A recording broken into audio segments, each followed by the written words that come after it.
Hello and welcome to Sunday News Watch this evening, and it is my pleasure to welcome you to this interesting edition of your favorite program. On this week's edition, we have on our lineup news from the state, national and international scene. To cap it off is our social diary program tagged People and Event.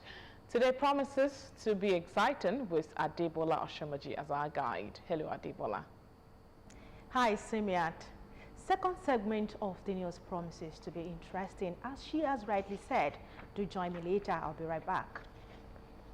I am Simiat Abaru. Do stay with us. I'll be back after this time out.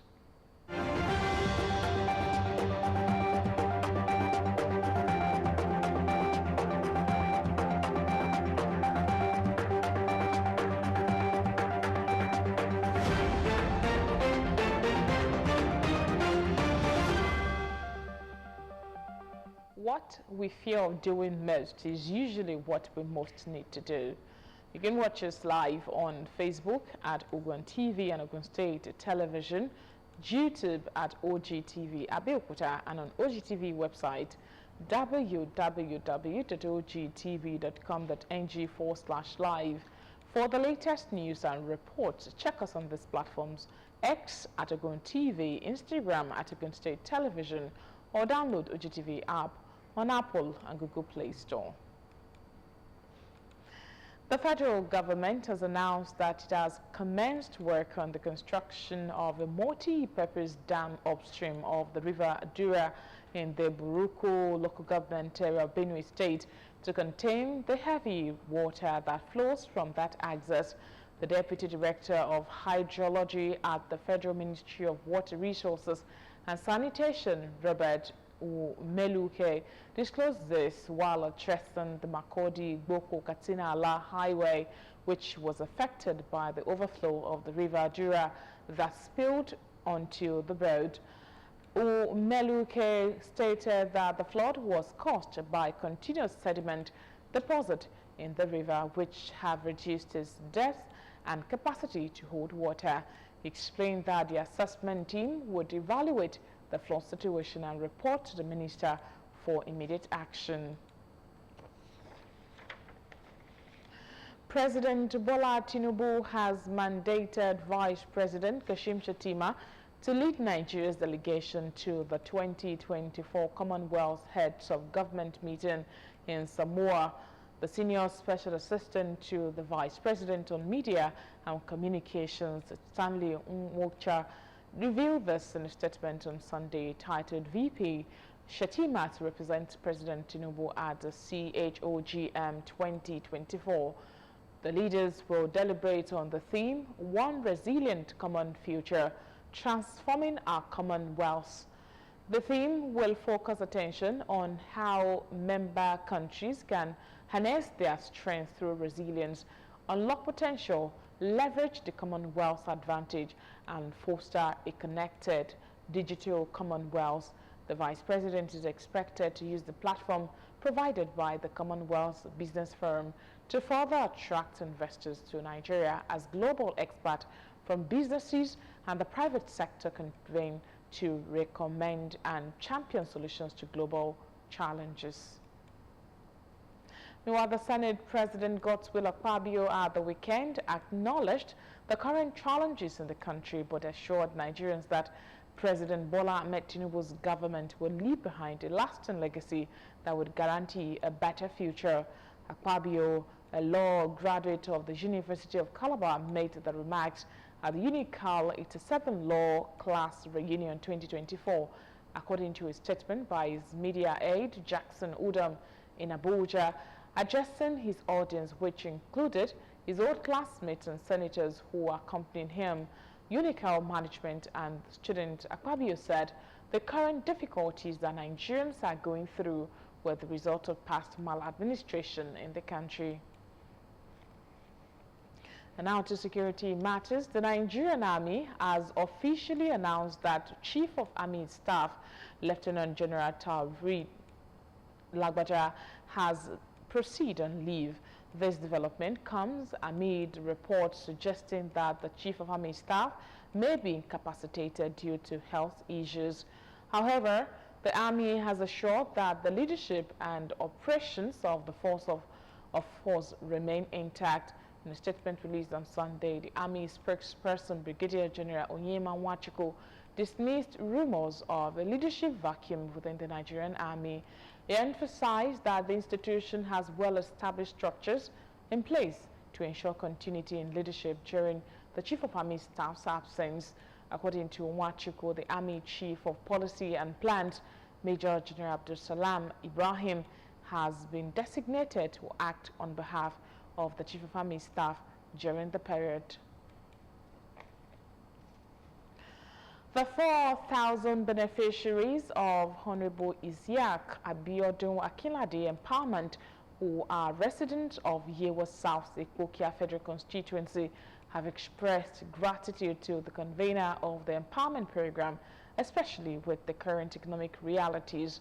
Honorable Isiaq Abiodun Akinlade, member of the House of Representatives from Yewa South Ikpokia Federal Constituency, who doubles as the convener of the empowerment, says it is a way of giving back to his people while pledging commitment to embark on more empowerment programs in the nooks and crannies of Yewa South Ikpokia Federal Constituency. Margaret Okunola report. As part of the fulfillment of his commitment to continually uphold the welfare of his people in Yewa South Ikpokia Federal Constituency, member of House of Representatives from Yewa South Ikpokia Federal Constituency, Honorable Isiaq Abiodun Akinlade, has again gone all out to give back to them through an empowerment program to 4,000 people in the federal constituency area. I'm very, very happy today because I not expect this thing. He has been a father, he has been a leader, and he has been a mentor for a while. I'm selling turkey, frozen food. So it's going to be useful for me. I'm going to be using it to preserve the goods that I'm going to be selling. He has helped me in some aspects. So financial support for the family. So we support Akinlade, it's our son. Party leaders and chieftains, royal fathers, various heads of communities, dignitaries and functionaries laud the quality of leadership in the constituency, while encouraging residents to continually work in unity and solidarity for the progress of Yewa land in general. What he is doing is right. It is acceptable, and God is going to bless the work of his hands. We are all happy because they are giving back to our people. They are building woman capacity. Coming back to give to the people, that means he has these people in his mind. This is dividends of democracy. This is what they call empowerment. For God's sake, they should make the best use of it. Seeing all these things put in place here, we know how much it's worth. So this is very good. There's nobody that will benefit from what is being done today that will not want to support Honorable Akinlade, and whoever decides to empower the people, definitely the people will support him. Honorable Isiaq Abiodun Akinlade says the act is a demonstration of his commitment to his people, whom he has enjoyed their support till date. I will continue to be there for them. I will continue to represent them, and I will continue to be a good ambassador of Yewa South Ikpokia Federal Constituency, a good ambassador of Ogun West, a good ambassador of Ogun State, and a good ambassador of Nigeria as a whole. Beneficiaries receive working equipment like grinding machine, makeup kits, bicycles, gas cylinders, generating sets, cotton saw, deep freezers. Farmers receive 600 bags of fertilizers, while youth leaders, community development associations, party leaders and chieftains receive cash gifts, among several others, summing up the 4,000 beneficiaries. Margaret Okunola, OGTV News.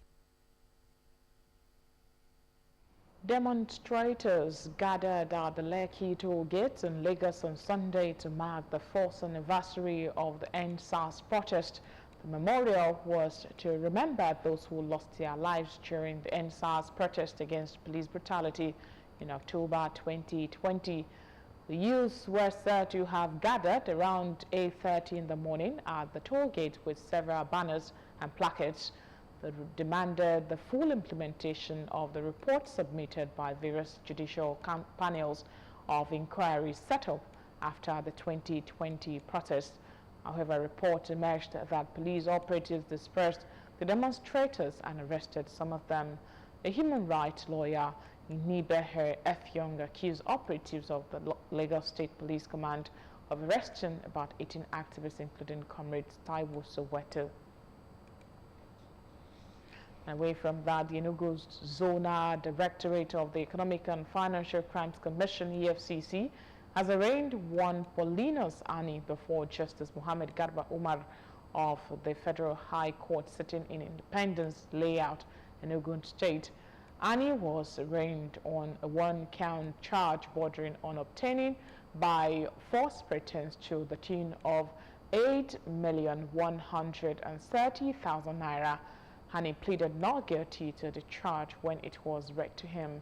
In view of his plea, counsel to the EFCC, Nasir Umar praised the court for a trial date and for the defendant to be remanded at the Enugu Correctional Facility.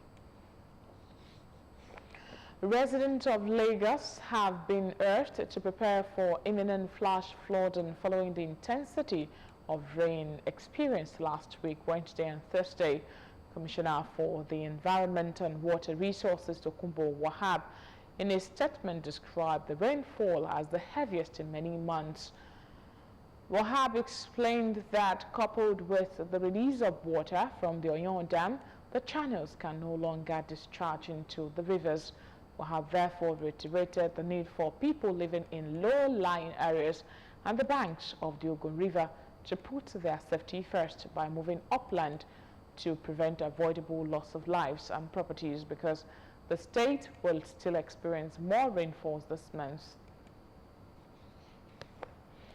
The family of Mr. Olukayode Oshinuga celebrated his recent appointment as acting bursar of the Federal University of Agriculture, Abeokuta, FUNAB, with a special service at the Christ Apostolic Church, Okebukun, Ishabo, Abeokuta. The event was marked with gratitude to God for this remarkable achievement. Adirunke Oladile reports.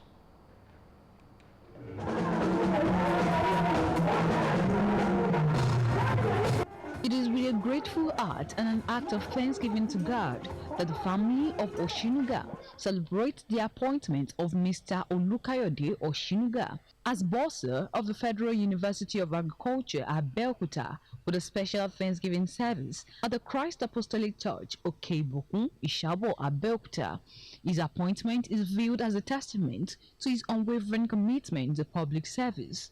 Preaching during the service, Pastor Isaac Olu Eyebiokin delivered a message on the transformative power of thanksgiving. Listen,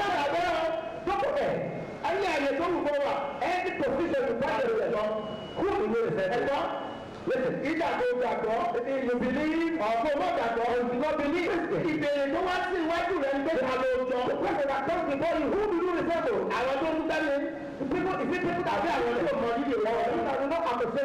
Testimonies shared by Mr. Oshinuga's wife and colleagues further underscored the vital role of family and community support in reaching remarkable accomplishments. He represents diligence, hard work, faithfulness and honesty, and that is why all of us are here to rejoice and celebrate with him. He's a pure professional, somebody that is humble and very committed. I believe that he's very competent to handle the position. I do not expect anything less of what he has been. Rather, we are praying that through the grace of Almighty God, he will enhance those traits, those attributes that people are celebrating him for today. Mr. Oshinuga looks forward to driving positive change and lasting legacy in the university community and society at large. I started my career at very lower level, level 3 officer, and we thank God today I'll be able to attain the height of my career. Is God doing? We want to run a department that will be in the line with 4th century accounting profession, and that we promise. So by the time we finish our career or we finish our tenure, yes, the university will be better for it. With a career spanning over 3 decades, Mr. Olukayode Oshinuga joined FUNAB in June 1998 as an accountant 1 and has since ascended through the ranks to become deputy bursar. As he steps into his new role, many anticipate that his leadership will not only inspire his colleagues but also serves as a shining example of what can be achieved through hard work and determination. Adirunke Oladile, OGT News. And now to the Foreign Sun. The WHO chief on Sunday urged Rwanda to keep up its fight back against Marburg as the country battles an outbreak of one of the world's deadliest viruses. There have been 62 confirmed cases and 15 deaths in the outbreak, which was first announced in late September. No new cases have been detected in the last 6 days, and 44 people have recovered from the infection.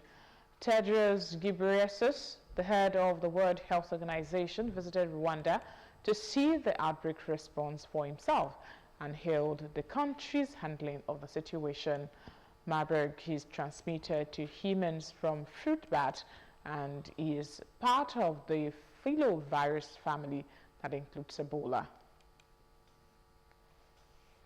Former General Prabowo Subianto was sworn in Sunday as President of Indonesia, seeking a more prominent position on the global stage for the world's fourth most populous nation.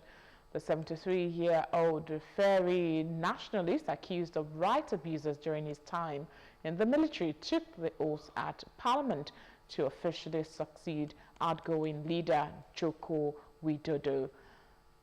Prabowo has committed himself to Indonesia's non-aligned foreign policy, but has signaled that he will be bolder on the world stage.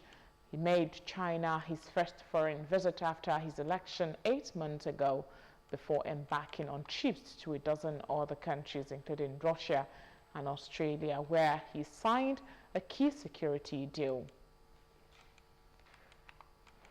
And finally, on sport, Napoli will stay top of Serie A for at least another week after winning 1-0 at Bulgari team Empoli on Sunday, and moving 3 points clear of Juventus. He struck the only goal of the game and his fourth of the season from the penalty spot in the 63rd minute to give Napoli their fourth straight win in all competitions. Sunday's hard-fought victory means that Napoli cannot be overtaken this weekend, although Inter Milan can move back to within 2 points of Antonio Conte's team with a win at troubled Roma in the day's late game. Empoli beat Napoli home and away last season, and the victory in Naples last November cost Rudy Garcia his job as coach, as a disastrous league title defense ended with southern Italy's biggest club in tenth. And with that sports story, we've come to the end of the first segment. Now time for People and Event with Adebola Oshomaji. Please stay with us.